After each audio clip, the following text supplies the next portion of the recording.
বলছিলেন যদি আমরা বাইরে পরিচ্ছন্ন হই তাহলে আমাদের ভেতরটা পরিচ্ছন্ন হয়।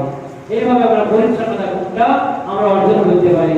আমাদের বিদ্যালয়টা, আমাদের বাড়িটা, এটা করতে পারি।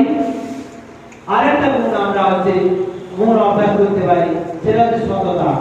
অনেকগুলো গুণ আছে, আমি চেষ্টা করি আজকে আমি একটু সৎ কথা বলবো, না হয়নি, সারাদিনে 5টা মিথ্যা কথা হয়ে গেছে, আবার পরের দিন চেষ্টা করলাম, আবার পরের দিন চেষ্টা করলাম। এইভাবে অনেকগুলো গুণ আছে, তার মধ্যে একটি কি দুটি গুণ নিয়ে আমরা শুরুটা করতে পারি। হ্যাঁ, শুরুটা করতে পারি পরিচ্ছন্নতা দিয়ে, সততা নিয়ে। আর একটা গুণ বলে গেছেন আত্মবিশ্বাসের কথা।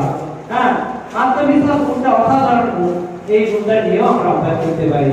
এইভাবে যদি আমরা এক একটা গুণ নিয়ে অভ্যাস করতে করতে করতে চালিয়ে যাই তাহলে দেখতে পাবো আমার চরিত্রটা, আমার জীবনটা ধীরে ধীরে সুন্দর হচ্ছে। এবং স্বামী